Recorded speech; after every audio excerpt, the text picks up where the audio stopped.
Bonjour, Sœur Claire. Bonjour, Madame Valiquette. Donc, pour commencer, on aimerait vous entendre un peu sur l'idée de la création de la Fondation Roncalli, de sa mise en route. L'idée de créer la Fondation vient du chapitre général de 1974, parce qu'à ce moment-là, je pense que les membres du chapitre étaient sensibilisés à la pauvreté dans le monde. Et on sait aussi que notre fondatrice, Émilie Tavernier-Gamelin, son charisme principal était la compassion.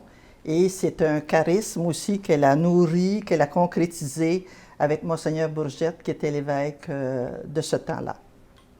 Donc, c'était en fait la vision pour la mission de la Fondation, de travailler auprès des plus pauvres. Oui, absolument. La vision et la mission, je pense que nous, comme Sœurs de la Providence, nous avons 3 mots à retenir. D'abord, on se dit on est des Sœurs de la Providence. La Providence aide, pourvoit, pas juste au niveau matériel, mais au niveau spirituel. Alors, Providence, pauvre, compassion, qui est de Mère Gamelin. Alors, appelez ça un PPC ou un CPP ou comme vous voulez. Ces 3 mots-là sont fondamentaux dans notre communauté et aussi dans les institutions que nous avons créées, dont la Fondation, qui est devenue la Fondation internationale Roncalli. Et pourquoi la Fondation a-t-elle été nommée en l'honneur du pape Jean XXIII, qui est né Angelo Giuseppe Roncalli? Oui. Bien, je pense que les gens de ce temps-là ont eu une très bonne intuition, parce que Angelo Giuseppe Roncalli, il y avait l'amour et le souci des pauvres. Alors, c'était un charisme qui correspondait bien à la communauté. Et ensuite, on sait qu'il a été canonisé le 27 avril 2014. Alors, je pense que les gens ont eu la bonne idée d'appeler la Fondation internationale Roncalli. J'étais créatif et avant-gardiste. Et dites-nous, comment est-ce que la Fondation contribue à la libération des peuples de cette grande pauvreté-là qui existe encore aujourd'hui? Je pense que la Fondation Roncalli est encore très sensibilisée à la pauvreté.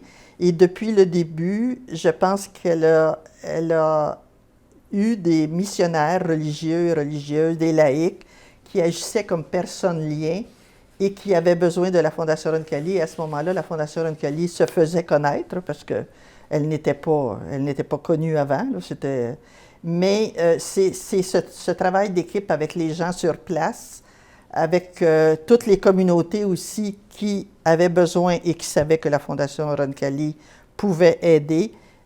C'est là que la créativité, la sensibilité, et je dirais ce sont les premières personnes qui aimaient beaucoup la Fondation Roncalli et la mission de la Fondation Roncalli, et ils ont été très créatifs pour la faire vivre auprès des peuples qui en avaient besoin.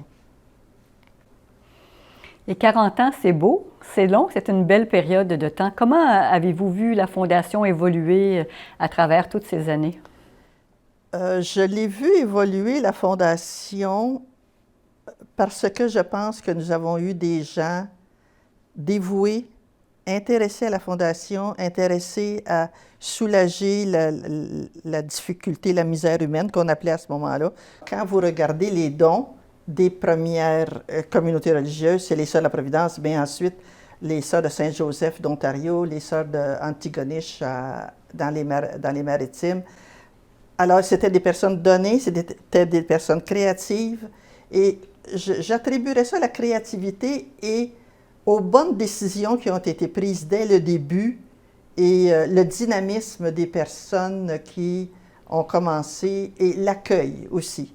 Il y avait le premier directeur général et M. Jean-Claude Leclerc. S'il y avait des personnes qui venaient d'autres pays, qui arrivaient n'importe quand, la porte était toujours ouverte pour ces personnes-là. Alors, ce sont les personnes aussi du début qui ont fait la bonne réputation qui se continue à la Fondation internationale Roncalli.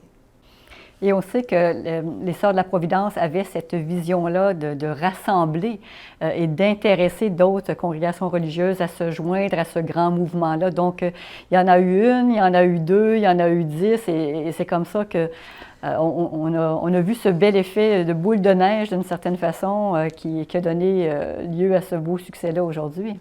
Bien, vous avez bien raison, Mme Valiquette, de dire la boule de neige, mais je pense que c'est dans l'ADN des Sœurs de la Providence, la collaboration avec les communautés sœurs. Puis c'est des personnes qui ont la même mission. On peut avoir des attributs différents, des attributs de Dieu, mais chacun dans les attributs fait le bien pour les autres personnes qui en ont besoin. Quelle belle vision et quel bel engagement soutenu. Je vous remercie. Ça me fait plaisir. Ça nous fait plaisir, Mme Valiquette.